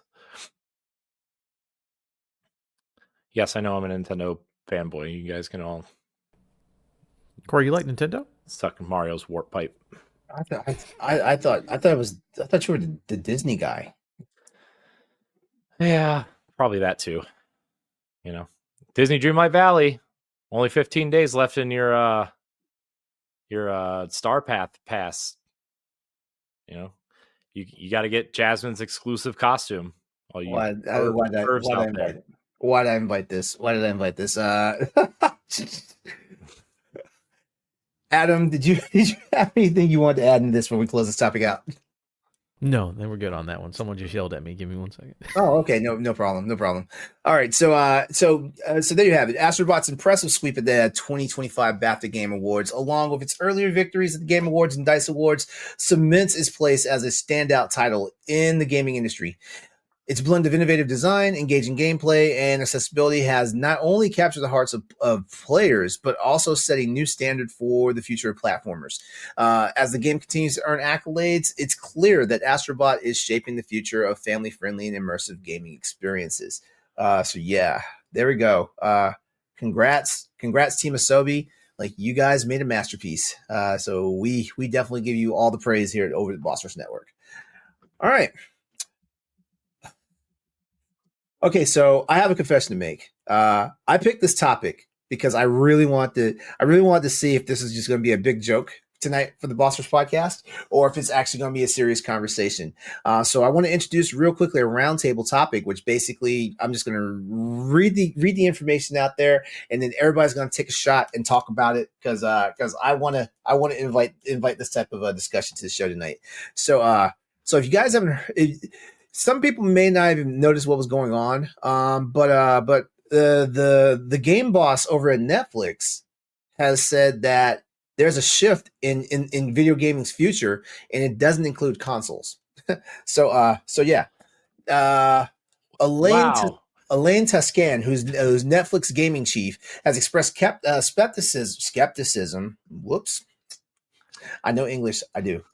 Skepticism about the future dominance of traditional gaming consoles. He has suggested that younger audiences, particularly 8 to 10-year-olds, are more interested in interacting with digital screens across various devices, such as phones, tablets, and even car screens, rather than aspiring to own a dedicated gaming consoles like a hypothetical PlayStation 6. This perspective aligns with Netflix's strategic shift towards mobile gaming, offering accessible titles through its own app. However, this approach has faced challenges, including the closure of its AAA gaming studio, Team Blue, and the reduction of interactive specials content. As I'm so glad Netflix has entered 2006. Welcome. Since we are all gamers here on this panel tonight, let's do a quick roundtable and ask ourselves: is Tascane talking out of his? I'm sorry, Taskin talking out of his ass about console gaming, or could there be some logic behind his words? Corey, you have your hand up. Go first. I have a lot to say about this subject. I was hoping we would talk about this on several podcasts. So I do want to point out, I think he's right in the words he's saying. I don't think the words he's saying are the words that he means. So what I mean by that, you look at Game Pass, you look where it's at, right? You look at, it's on my Samsung TV, it's on my phone, it's on my computer, it's on the web, it's on my Xbox, like it's everywhere, right? And that's Xbox's goal. And I think Netflix looks at what Microsoft's doing and says that seems like the shift that we're moving towards. I think, the things like the Steam Link, right, all those years ago were kind of ahead of its time, right? I see all the apps that are available on my Samsung TV, the Ubisoft Plus app, the Xbox app, the Amazon Luna app, the NVIDIA GeForce Now app. Those are all apps on my TV that are just available, right? All you do is Bluetooth a controller up to it and it just works, right? I think what he's saying is that cloud gaming seems to be more appealing to the younger audience. My nephews are really into it. My nephews play cloud games all the time. Mostly because my one nephew got rid of his Xbox in a weird, he thought he was smarter than everybody type of deal. And then he, discovered cloud gaming. But like, it's, I think some of the things he's saying are correct. I think a lot of these executives and companies underestimate the general public gamer. All they want to do is plug in their box and it just works, right? I honestly think that's why Nintendo was so successful with the Switch, right? That initial message that they delivered, you plug the dock into your TV, it just works. You take it out, it just works. There's no apps, there's no, user interface, there's no bells and whistles the way, you turn on your Xbox or your PlayStation, it's like ads here, apps here, Netflix here. Oh, PlayStation Store is like this little tiny icon in the upper left-hand corner because it doesn't fit where all the ads are, right? Like it's just, I think these executives just want, and until cloud gaming is just, you turn it on and it works, right? Like it's not going to be successful until it works.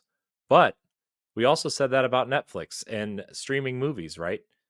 We used to get the discs in the mail in the little tiny paper envelopes, right? And you had to mail them back because the streaming technology wasn't quite there until it was. And now, when was the last time you bought a Blu-ray or a DVD, right?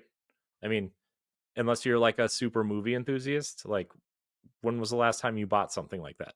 So I get what he's saying. The mobile bit is like, look, they've been saying mobile games are going to kill consoles since the PlayStation 3, right? Like it's not happening. It's not happening. Nobody, I mean, I think you look at the sales of Resident Evil 4 and Death Stranding and all those AAA console releases on iPhone 16 last year, where Resident Evil 4, one of the most popular games in the entire world, sold less than 4,000 copies on the iPhone. You know why? Because nobody wants to stare at a 6-inch screen to play their entire game, right? Mhm. Even Nintendo includes a dock to hook up to your TV because they know people don't want to play games like that.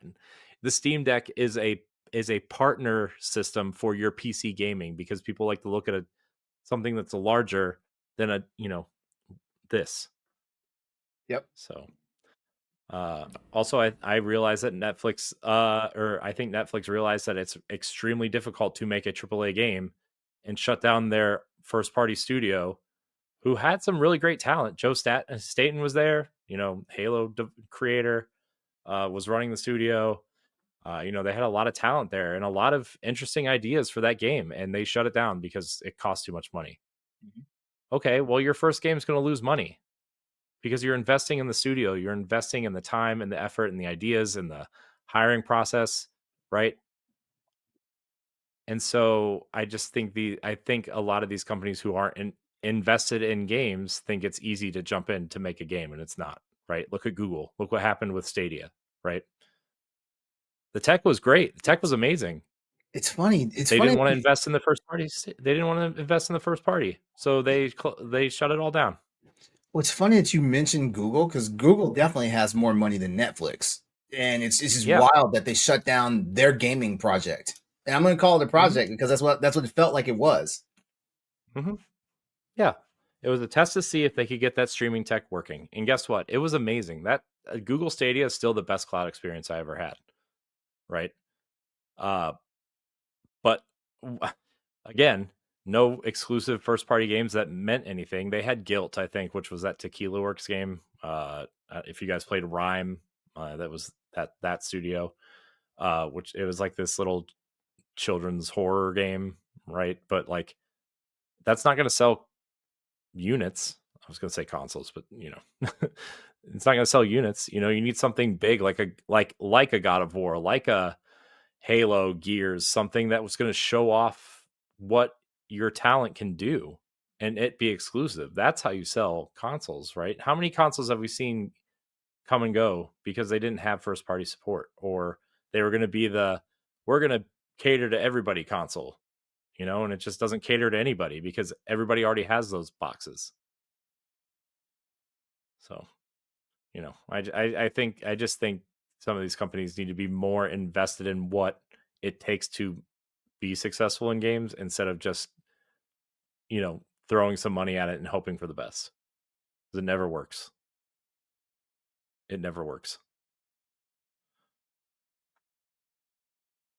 I'll let somebody else talk now because I know I've been talking for way too long. But I mean, dude, I could talk another 2 hours on this topic, LeRon, and maybe we'll have a separate discussion about it at some point. But hey, maybe we should. Man.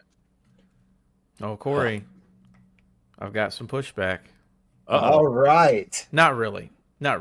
I actually think it's somewhere in between what this guy says and what you say. I don't think that consoles will ever go away because there's always going to be enough people who just want a thing and plug it in and it's easy and ready to go. I don't think that's going to go away entirely. I will say, specifically talking about 8 to 10-year-olds, I was looking it up earlier. Roblox. Again, we were talking earlier about the 10 most popular games that no one gets off of. Roblox is a game that's been around since the early 2010s.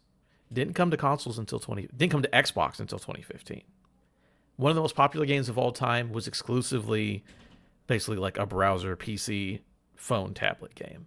And the kids grew up on Roblox, and the kids love Roblox. Among Us was a game that came out, got super popular because the pandemic and streamers were playing it, but kids weren't necessarily, they weren't buying consoles for that. They were using their phones, they were using their tablets, or they were using their school computers, because now every kid in America has a laptop because it's COVID and they got to send kids to be able to learn from home.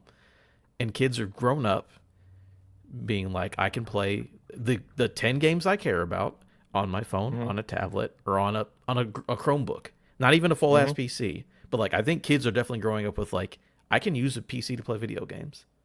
Yeah. I don't think that's crazy. I agree with you. My nephew plays his cloud gaming on a Chromebook, right? He plugs in his Xbox controller into his Chromebook and he plays that way.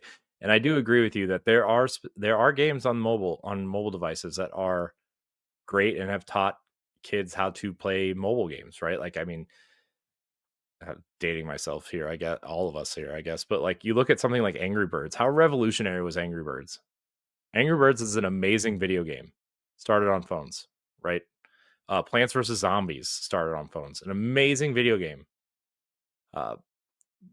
But for every standout video game, and I guess you could say this about PlayStation and Xbox to an extent, and Switch stores definitely. But for every like amazing game, there's like 15 shit shows, right? That it's a race to the bottom. And so obviously gaming across the board has gotten better, but I think that's also opened the door for people to put trash out. And with I mean, not to make this an AI conversation, but you see some of these AI generated games that are complete ripoffs of other games, right? Like the trading card game simulator that on Steam that's super popular. Like on the eShop in like the last 2 weeks alone, I saw like 5 AI generated trading card simulator games, right? And they're all designed to look like Pokemon or anime chick with whatever on. So that's true. But no, I agree. I do agree with you. That was just kind of my over the top, and there's nuance to everything too, right? Like those were just my top level thoughts generally, but I do agree with you. These kids are learning how to play games through the cloud on cheap computers like Chromebooks. My daughter uses a Chromebook at school. My nephews have Chromebooks at school, so they have them at home. Weird times. Yeah. Again, I was giving you just a little bit of a hard time. No, I don't think, like I said, it's not going to go away. But again, this Netflix dude, the idea that every kid is only going to use those devices is silly. I would say that he's not wrong that there's a lot of kids who are happy to do that. So he's onto something. But again, it's the problem where Netflix and Google aren't going to stick it out enough to actually reap that. Again, Roblox and Among Us and Epic are the ones that have reaped that reward because they did it and they stuck to it and they had a good product that people liked. Again, it sucks for Netflix because again they had such a good studio they just didn't do anything with. So like he's like saying a half truth but then not doing anything with it. So what does it matter that the guy at Netflix like says a half truth? It's like cool, I guess. Doesn't really matter. But again, yeah, he's not entirely wrong, but he's not entirely right. Like again, PlayStation, Sony, and Nintendo and Microsoft will make sure that you buy an expensive piece of plastic every 10 years for as long as they're able to do that. But they're also going to look at other avenues because you got to follow the audience just a little bit. So, yeah. Yeah, I think this generation of kids, you look at it in the games that they play, this is the new generation / prototype of the Madden, Call of Duty, Grand Theft Auto gamer, right? These are the games they like. These are the games they play. They're not going to steer away from these games. You got it in the games that aren't for them. You have to find the audience that those games are for them. And I think just the sheer clutter on these, console stores, and I'm sure Steam is 10 times worse, although I know they have a great curation system, so maybe it's a little less so, but like it's hard to find games because there are just so many. I think in 2023 alone, there was 14,000 video games that came out? Yeah. 14,000. But also, no one's actually playing that garbage, so, how much does it matter? It's annoying though to have to look at it, but and then you look at that game that Sony just published, the Midnight Murder Club multiplayer game, the game where that takes place in the dark and you have to use a flashlight to like get around, but also, that flashlight gives away your position to other players. Like, what an amazing concept for a game, and it has less than 200 people on Steam playing it, and probably less so on PlayStation, and they give you 5 free codes to give to your friends. And it's $20. Yeah, they just need a streamer to play that, and the kids will be into it. But until that happens, Yeah. So, man, it was a good discussion. Let's keep going. Well, it's a round table, so we haven't heard from everybody yet. My table is square, LeRon. It's actually a rectangle. 2 rectangles shoved together. I'm just being a dick. Cool for me to go now. Yeah, go. I mean, I guess at this point though, I really don't have anything new to add that hasn't already been said, and I'm not sure if people really want to hear what I have to say because while I'm normally an optimistic, positive person, I have a very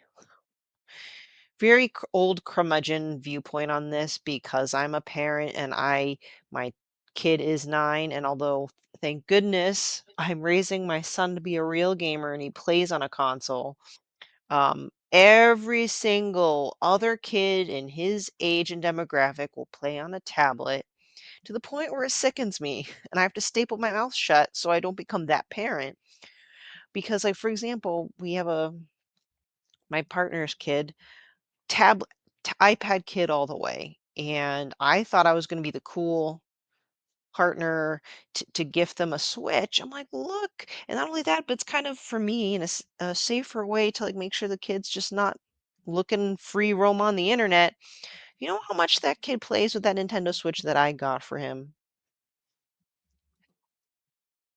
I'm lucky if I see an hour's worth of gameplay out of that kid in 2, 3 months, but he's on that fucking iPad every fucking time.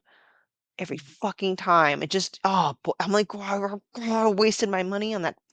I'm sorry, and that's just every kid. It's they don't give a shit. And it's different. We come from an age where we had consoles and maybe an old school gaming PC to run Oregon Trail or something, and then we got used to it. It is convenient to just plug and play. I'm a console person all the way, but I have to come to the realization, and I do see it, that the younger generation, they were raised different. They were raised on iPads. They will not see the convenience of a console as much as we do. I will agree with Adam, though. I don't think consoles will die. They'll still be there, and they'll be there for a long time.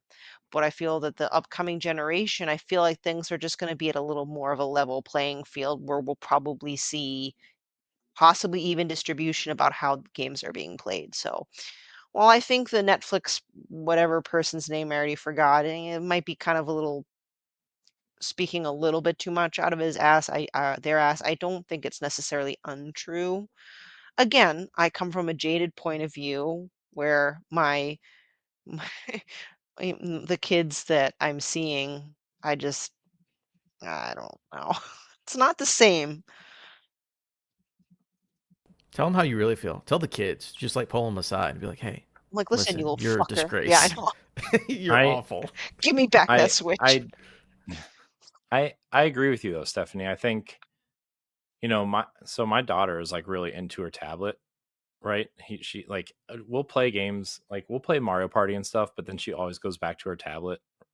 But my son wants to play with the controller. He wants to feel the sticks and the buttons under his fingers and like actually control things instead of dragging things around on a tablet because that kind of frustrates him because I don't know. I mean, one finger dragging things around, not very fun in my opinion. And clearly he has the same opinion. So uh, I kind of see both sides of it at this point. And um, like Adam said and Stephanie reiterated, I don't think consoles will ever go away.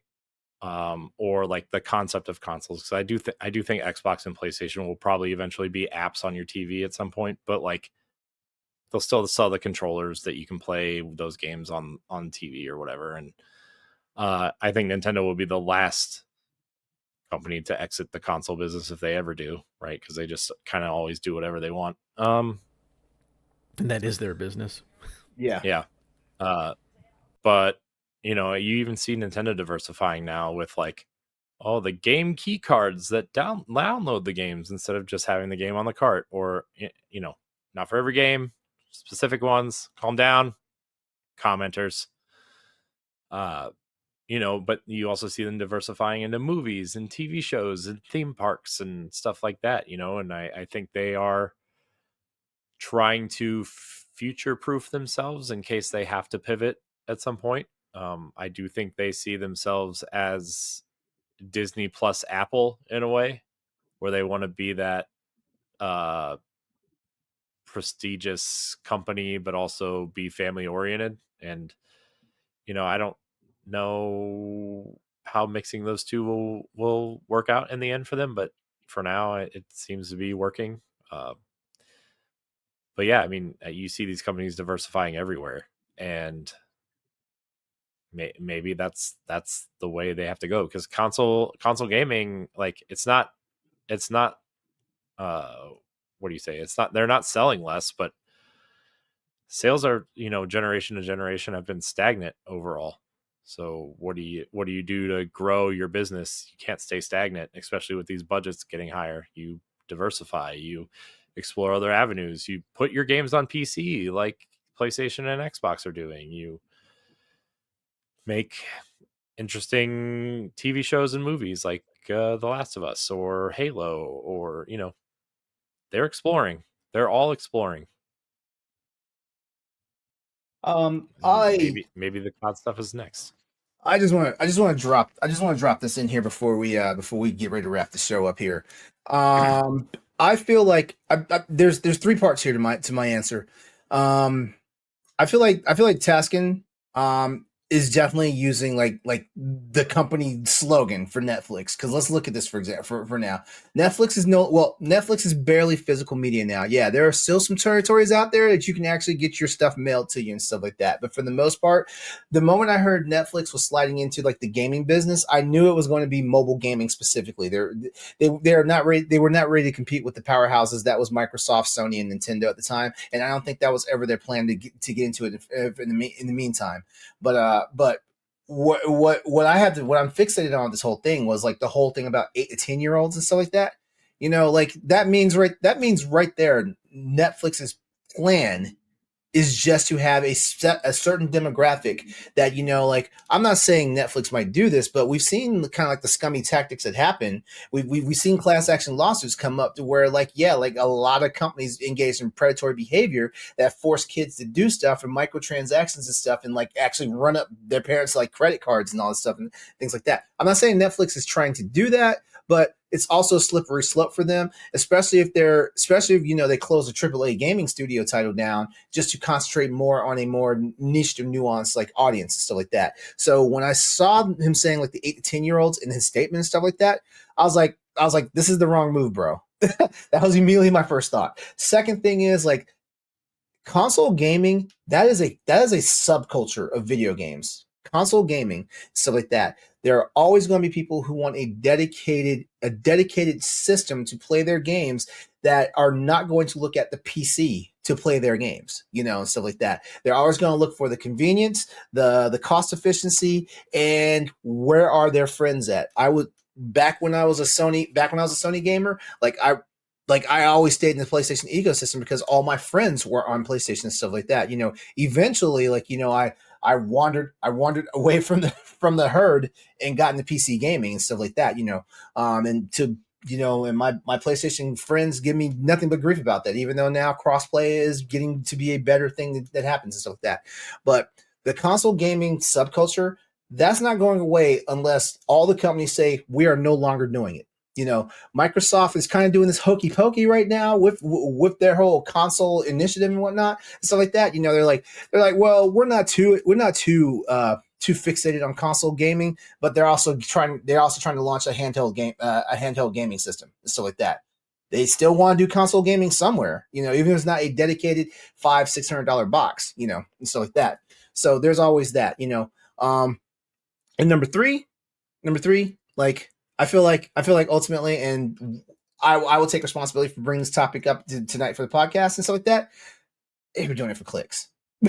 He was doing it to get clicks, or the people that reported on it were doing it to generate clicks, just to have people come and see what they were talking about. Because like a dedicated console gamer, a dedicated PC gamer, we already know like we're not picking up whatever Netflix is putting down, because like it's not going to wholly entertain us. Yeah, those 8 to 10-year-olds that he talks about, that's the people he's trying to go for and stuff like that. So there's my thoughts on that. I just lost my train of thought there because I was getting ready to move us into, I know what I want to say. So thank you for everybody out there who's been watching and or listening right now. Please sound off in the comments, or send us, a quick private message or whatnot. Let us know what you think about tonight's show. Before we end tonight's show, we are now moving into the What Have We Been Playing segment for the show. So yeah. So real quickly, you know what? I'll do this. I'll do this because like I've already said what I've been playing. I've only been playing one damn game, and it's been Monster Hunter Wilds. Yeah. Last Friday, his first title update came out. So we got the introduction to not a brand new monster, but a brand new monster for this game showed up. As well as they unlocked a monster that most people only played one time. And then at the end of the month, in one of the event quests, which are like the weekly cycle quests that happen in the Monster Universe, we're getting an Arc Tempered, which means we're just basically getting a badass monster that we've already fought, but is designed to really like put us in the dirt and stuff like that. Tile Update 1, though. Here's what I want to say about Tile Update 1. Like Corey, I talked about this was last week? That was the week before last when it was you and I think it was 2 weeks ago. Yeah, it was 2 weeks ago when it was just you and I on the show. I was talking about like how I cannot wait to see like what Tile Update 1 is going to do for us PC gamers, because the game in my opinion, like you have to have a super rig, and like I have a decent gaming PC. Like as a matter of fact, I was on Reddit earlier today, and I put my stats out there in like a Reddit thread that was talking about like how Monster Hunter's performance has gotten better on the PC since Tile Update 1 came out. And I put my stats out there for my machine, and I got a whole bunch of replies like, man, like I am sorry that you're having this type of experiences because you have really good hardware. So like we know it's inherently something wrong with the game and stuff like that. But Tile Update 1 brought for the PC gamers a lot of like fixes and stuff that were supposed to make the experience better. The one thing I will say, because Corey, remember I was telling you I can't use frame generation because like it artifacts and it lags worse than what frame generation was supposed to. Frame generation is supposed to actually make your gameplay smoother. It was making mine worse and stuff like that. Tile Update 1 fixed that. I can use FrameGen now, and I actually see a difference in the gameplay now. As a matter of fact, when I turn FrameGen off, it's like, oh, I need to turn it back on because it's not right. And I'm one of those people, I'm not trying to rely on FrameGen, but of course I want to try it out because like it was one of the recommended things that Capcom wanted, when Monster Hunter came out, like use FrameGen and stuff like that. So yeah, I use it, and I use it regularly now because when I turn it off, I see a major difference, and I'm like, we are not going back. To quote like a former United States president candidate. um, yeah, but ultimately, yeah, the game is performing well. But I think the one thing that's holding me back now, based off of my hardware stuff, is it's gotta be that damn Denuvo, because I have an AMD processor, and Denuvo does not play nice with AMD processors. And I guarantee you, the moment they strip this out of the game, I will have the actual Monster Hunter Wilds experience I've been looking for and stuff like that. The game is fun. The game is great. I love all the stuff that was added in Intel Update 1. So uh, I'm gonna say right now is probably a good time to get into Monster Hunter. But of course, if you want to wait, I would say definitely wait until if you guys have time, wait for. And this is going against probably some of the things that I would really want to have happen in the community. Wait for it to get close to the time when they release the expansion game. That's usually when it goes on sale. And the good news is, like, all the content that we are waiting for right now in the front end will be there right there waiting for you at that point. Stuff like that. But yeah, the game's fun. I just introduced a challenge to Matt and Andre out there. I don't think they liked it very much, but it was a challenge to say, hey, as the Hunters for Hire show takes off, we should have a week to week challenge to where like we main one of the 14 weapons. We main one that we don't normally play with for a week between shows, and then come back and talk about our experience and see, did we like it? Did we hate it? Is there some things that we respect about it and stuff like that? They're, like I said, they're kind of lukewarm to that. Like they haven't latched onto it yet. So yeah, Monster Hunter Wilds. Of course, that's the only game I've been playing. There's a new game that just dropped. Shoot, I just had it pulled up. It's crap. Just had it pulled up and I closed the tab, but I think I'm gonna check that out. It's one of those like those runner games, except it's very anime-ish and stuff like that. For a second there, of all the colors and stuff, I thought it was a Sonic the Hedgehog game, but it's not. Talking about Haste, maybe? Yes, thank you. Hey, Yeah. hey, I'm gonna check that out. I'm gonna check that out, and by the time we come back here next week, I'll probably have some stuff to say about it. Probably won't have a lot to say about it because I'll be playing Monster Hunter, but because event quests are going on right now, and like they rotate out every week and stuff like that. So there's always content for me to play. Who's next? I think our esteemed guest should go next. Awesome. Ooh, I can do that. So I just checked my clock. I have played 56 hours of Assassin's Creed Shadows since it came out. Mhm. I've been having a blast with that. I really enjoy the story. I like the setting. I'm a big Assassin's Creed guy. I've played basically all of them. I did not finish Valhalla. That one felt too big, too much in that game. And even though this game is also has plenty of content to do, I appreciate that it feels more. Everything feels more like I can get to everything and not have to get on 10 boats to go wherever I need to go. But I like the dual character thing. The setting is cool. It's beautiful, a gorgeous game, and it's fun having you literally play a tank. Like whenever you fight a tank in a video game, you get to play that guy, which that's a ton of fun.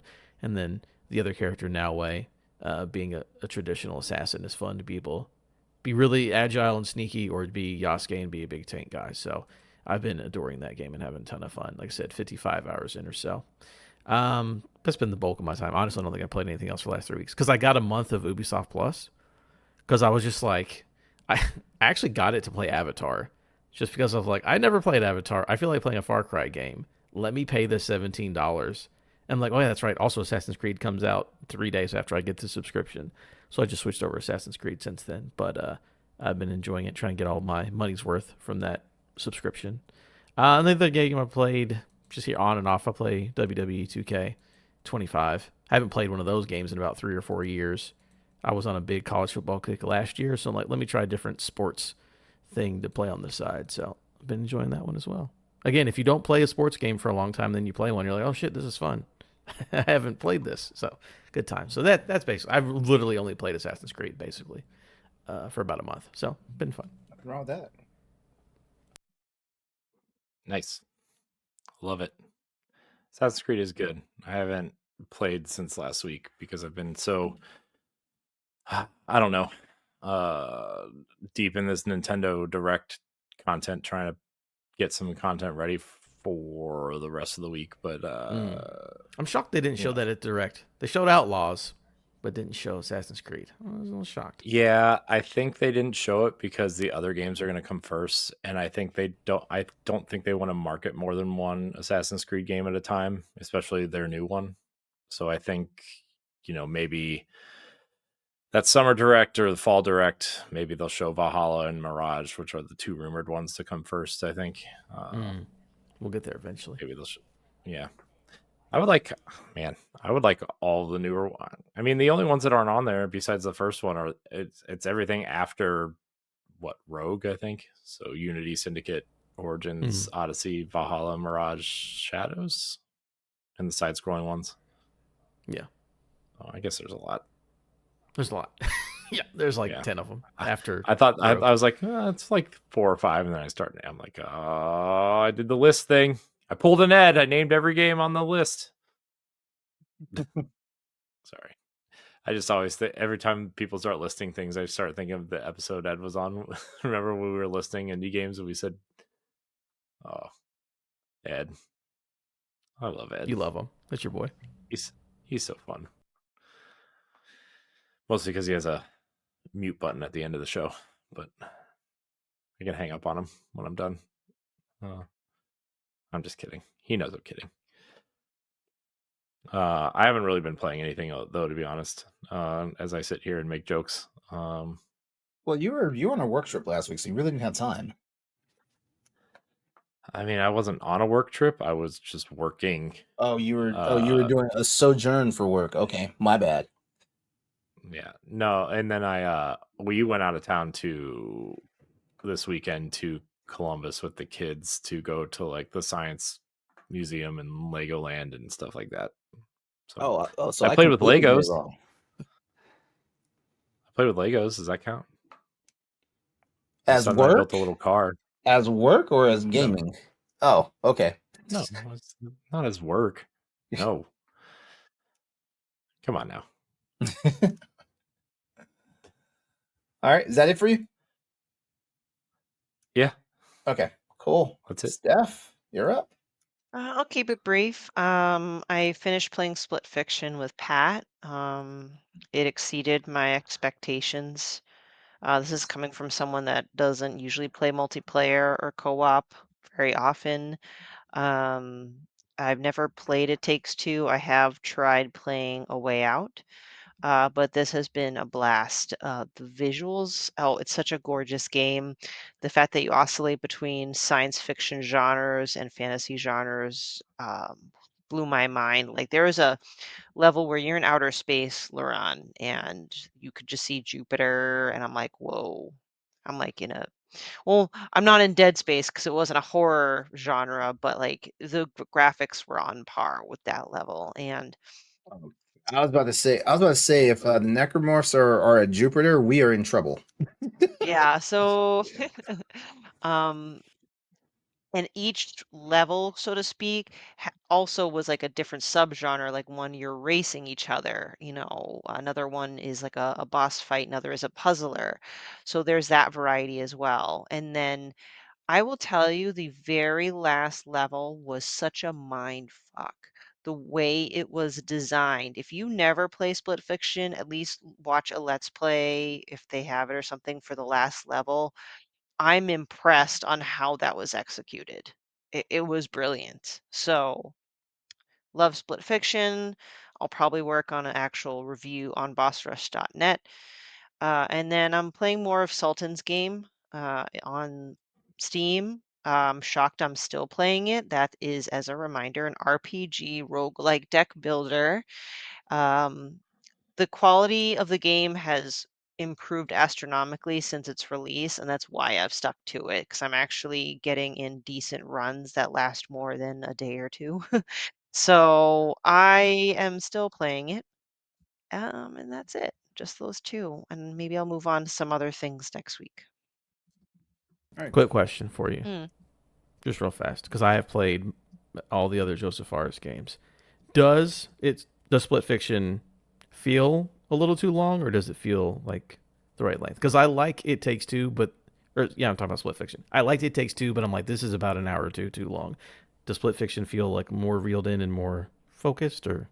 So after completing the game and stepping back, the game as a whole, I think, is a reasonable length. But I will tell you that each chapter or each level feels very long because you have the level itself, then you have maybe 2 or 3 side stories within. So sometimes the length of a level might seem longer than I would have anticipated. So it makes it feel like the journey gets long. And then that last chapter, quick and wicked. So. Awesome. Nice. I do want to play I Split. I I think do that want to play. game. Go ahead. Oh, I was just gonna say I want to play that game, but I don't have anybody to play with. Hey, I'll play with you.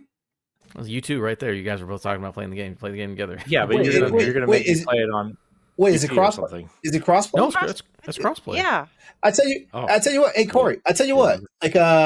Like, let's go half season the game then, because you only need one copy. I mean, I know you only need one you only copy, need one. but I don't want to force Corey to buy the game Ah. himself. I mean, it doesn't matter. What is it, Oh, like does it? 30 or 40 bucks? How much is it? I don't know. Like I don't feel like I mean, I I feel don't like care. I feel like his games have not been cheap since A Way Out. Like A Way You know Out what we was should like, do, LeRon? Way Out was $40. What? Yeah, live stream it? Yes, Yes. yes. Let's do it. Yeah. Nailed it. All right, Nailed it. we'll go into the Boss Rush funds petty cash and buy the game. Yeah, Boss Rush Petty Cash, sure. I know. Wouldn't that be a thing? That'd be nice, wouldn't it? Hold on, let me bust out my Benjamins.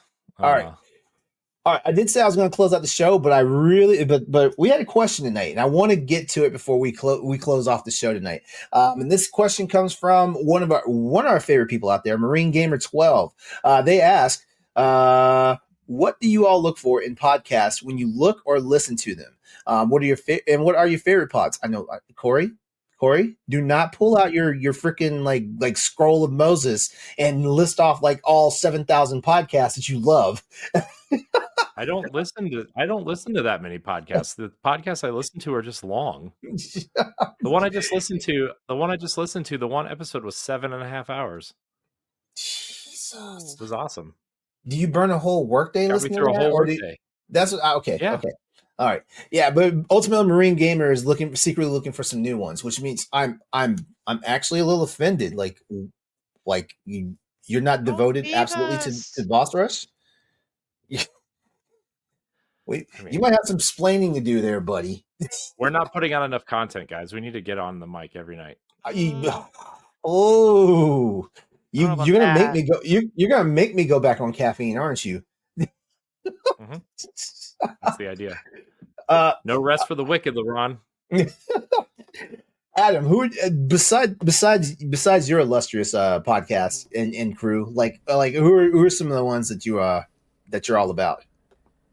Well, I think finding them, I think, is more of the interesting part of the question. It's like, what are you interested in? So I have a lot of football podcasts. Not a lot. I've got a couple. I've whittled them down at this point. And then basically in our sphere of like gaming people who make content, I follow a lot and listen to a lot of those podcasts. You know, Corey knows it's like this, you know, these groups are kind of close and tight knit and we all go on each other's stuff. So all that. And then I have about 2 comedy podcasts. I really like How Did This Get Made, which they watch bad movies and talk about movies. That's a great one. So, you know, a couple movie podcasts, some gaming, and then sports for me is where I normally like to go. So, but for me, like the only like big popular one would probably be How Did This Get Made, which I think is excellent. So if you haven't listened, check that one out. Like how you mentioned just There- looking for podcasts because I don't know if Marine Gamer knows, but before being part of the Boss Rush community, I just found Nintendo Pow Block because I looked up Zelda podcasts during COVID because I needed something to listen to, and I didn't even listen to podcasts before. So like, I don't know, I like Zelda, and through that I stumbled upon Nintendo Pow Block, which then I stumbled upon Boss Rush. Um, as far as in the gaming sphere, I highly recommend Tales from the Backlog if you like book club style podcasts, as well as um, Left Behind Game Club. Those two are really good. Go yeah. ahead, Corey. Go ahead. Um, just to Adam, go back to How Did This Get Made? Did you know they I don't know if it's still going or if it was only like a short series or whatever. There's a spinoff of How Did This Get Played, and it was about video games. Yeah, I feel like that one only went for like 10 episodes because they stopped advertising it like a long time ago. So I feel Yeah. like it's got to be dead, Yeah. right? Yeah. Probably. I don't know. I didn't listen to it, but I thought it was funny that a movie podcast tried to make a gaming podcast. It was funny. I don't know. I mean, I listen to a lot of stuff from older creators now. I mean, they were popular back in the day, but now it's like, oh, well, you know, like Jeff Gerstmann, right? I mean, Giant Bomb was popular for like a decade, but that was also almost a decade ago now. You know, Jeff Gerstmann is out on his own and Nextlander's out on their own now, and like, you know, but those podcasts are like 3 hours long. It's great. I'm into really long podcasts. My biggest annoyance with podcasts is when they say, "Oh, we've been going for an hour, got to wrap it up." And it's like, I don't care for that. That's why I don't listen to like IGN podcasts anymore because like 20 minutes into the episode, we got to keep moving. We got to be done in like 35 minutes. And it's like, you don't have to say that in the middle of the show. It ruins the show. I don't want to hear that shit. We do need to get off of here in 5 minutes. I'm just playing. I'm gonna Corey, you're drive actually to on the clock Virginia. right now. I know. I feel it. Uh, It's why Nintendo Power Block sometimes is like sometimes it's an hour and 20 minutes and sometimes it's 4.5 hours. It just depends on where the conversation goes, right? And like whatever. Okay. I like doing long podcasts. You know, I try to be respectful of people's time, like for this show specifically, even though we've already been going for 2.5 hours. But you know, like like I said, the one podcast I listened to today was all about not that I care about the Last of Us, but it was a spoiler cast for The Last of Us Part 2, because the show's coming up, and I like the personalities that did the show, you know? So, like, yeah, I'll listen to that. And that whole podcast network, none of their shows are under 3 hours. So, I don't know. I like really long, drawn out podcasts that are conversational and not just kind of like, well, we're checking this off. Here's the checklist. Here's the news. So I don't know. That's my opinion. I do listen to like I have a couple sports podcasts I listen to, like the Ultimate Cleveland Sports Show and Cleveland Browns Daily, which I don't know. It's owned by the Cleveland Browns, so maybe not the best Browns podcast, but the Bark Tank, another Browns podcast, very good. Yeah, I think that's it. A lot of quite a few games. Obviously, like everybody in the realm of like Adam said, we're all kind of close knit. We all know each other. We're all kind of like passing each other around, like Why you say it like dirty, that? but Why you say it like that? yeah, why not? Why can't I say it like that, LeRon? You don't like being passed around? No, I heard. don't. No, I don't. Not what your $25 OnlyFans tier says. Speaking of OnlyFans, as far as like podcasts and stuff that I like look for, like I kind of go back and forth. Like I listen to a lot of like podcasts that are in the EDM scene and stuff like that. So like electronic dance music and stuff like that. Like I'm always looking for new stuff to listen to. And I'm always looking for a good like EDM podcast, and not one that's just playing music, like ones that are actually where people are actually sitting down talking about the music and some of the stuff that goes on behind the scenes with the music and things like that. As far as a video gaming podcast, if you're looking for something new on that, check out the Friends Per Second podcast. Like the guy who runs Skill Up, his name is Ralph. He's an Australian guy. He's got kind of a kooky accent. You might fall in love with it when you hear it and stuff like that. I'm not saying it's like a sexy accent, not like that, but like the way he delivers stuff on his channel and stuff like that. He's got a really good sense of humor and stuff like that. So him, Jake Baldino from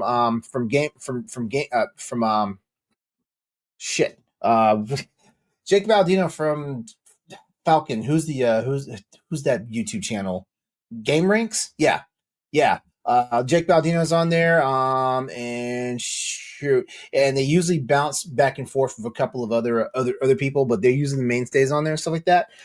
That's one if you're looking for specifically, if you're looking for like something gaming related and stuff like that. I also listen to a lot of like psychology stuff, so like the Savage Love podcast with Dan Savage and stuff like that, and also here's one like might not be up your alley. It's definitely one for queer people. It's called the Surface Level Podcast. It just talks about like like things that like queer people go through in the dating scene or in the romantic space, and every now and then they just talk about this regular life stuff and things like that. So that's a few of them, but 9 times out of 10, like I'm usually listening.